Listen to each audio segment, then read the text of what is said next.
भक्तों, जय श्री राधे।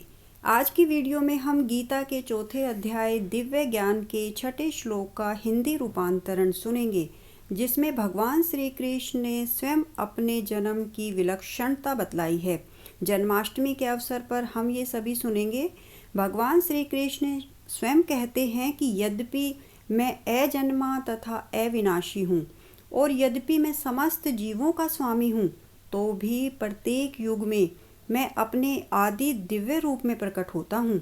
यद्यपि वे सामान्य पुरुष की भांति प्रकट हो सकते हैं, किंतु उन्हें विगत अनेक जन्मों की पूर्ण स्मृति बनी रहती है, जबकि सामान्य मनुष्य को कुछ ही घंटे पूर्व घटी घटना याद नहीं रहती है। यदि कोई पूछे कि एक दिन पूर्व इसी समय तुम क्या कर रहे थे, तो सामान्य व्यक्ति के लिए इसका तत्काल उत्तर दे पाना कठिन होगा।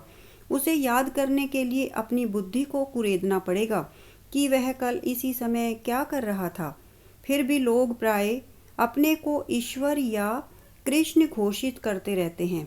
मनुष्य को ऐसी निरर्थक घोषणाओं से भ्रमित नहीं होना चाहिए। अब भगवान दोबारा अपनी प्रकृति या स्वरूप की व्याख्या करते हैं। भगवान कहते हैं कि वे अपने ही शरीर में प्रकट होते हैं। वे सामान्य जीव की भांति शरीर परिवर्तन नहीं करते। इस जन्म में बद्ध जीव का एक प्रकार का शरीर हो सकता है, किंतु अगले जन्म में दूसरा शरीर रहता है।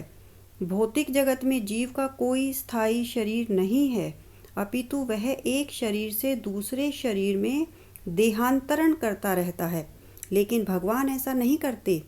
यद्यपि श्री कृष्ण अपने दिव्य शरीर में प्रकट होते हैं और ब्रह्मांड के स्वामी होते हैं, तो भी ऐसा लगता है कि वे सामान्य जीव की ही भांति प्रकट हो रहे हैं।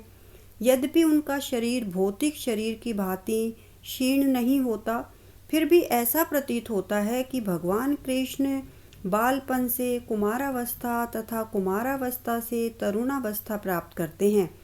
किंतु आश्चर्य तो यह है कि वे कभी युवावस्था से आगे नहीं बढ़ते हैं।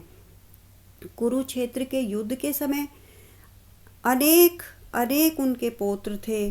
दूसरे शब्दों में कहें तो वे भौतिक गणना के अनुसार काफ़ी वृद्ध थे, फिर भी वे 20-25 वर्ष के युवक जैसे लगते थे। हमें श्री कृष्ण की वृद्धावस्था का कोई चित्र नहीं दिखता है, क्योंकि वे कभी भी हमारे सामने वृद्ध नहीं होते। यद्यपि वे तीनों काल में, भूत, वर्तमान तथा भविष्य काल में सबसे वयोवृद्ध पुरुष हैं। न तो उनका शरीर और न ही बुद्धि कभी क्षीण होती है या बदलती है। अतः यह स्पष्ट है कि इस जगत में रहते हुए भी वे उसी अजन्मा सच्चिदानंद रूप वाले हैं, जिनके दिव्य शरीर तथा बुद्धि में कोई परिवर्तन नहीं होता है। वस्तुतः उनका आविर्भाव और तिरोभाव सूर्य के उदय तथा सूर्य के अस्त के समान है, जो हमारे सामने से घूमता हुआ हमारी दृष्टि से ओझल हो जाता है। जब सूर्य हमारी दृष्टि से ओझल रहता है तो हम सोचते हैं कि सूर्य अस्त हो गया है, और जब वह हमारे समक्ष होता है तो हम सोचते हैं कि वह आकाश में है। लेकिन सूर्य तो स्थित है, और हम अपनी अपूर्ण एवं त्रुटिपूर्ण इंद्रियों के कारण हम सूर्य को उदय और अस्त होते परिकल्पित करते हैं, क्योंकि भगवान का प्रकाट्य और तिरोधान सामान्य जीव से भिन्न है। अतः स्पष्ट है कि वे शाश्वत हैं। वेदों द्वारा भी ऐसी पुष्टि की जाती है कि भगवान अजन्मा होकर भी अनेक रूपों में अवतरित होते रहते हैं। वैदिक साहित्यों से भी पुष्टि होती है कि यद्यपि भगवान जन्म लेते प्रतीत होते हैं, वे शरीर परिवर्तन नहीं करते। श्रीमद् भागवत में वे अपनी माता के समक्ष नारायण रूप में 4 भुजाओं 6 ऐश्वर्यों से युक्त होकर प्रकट होते हैं।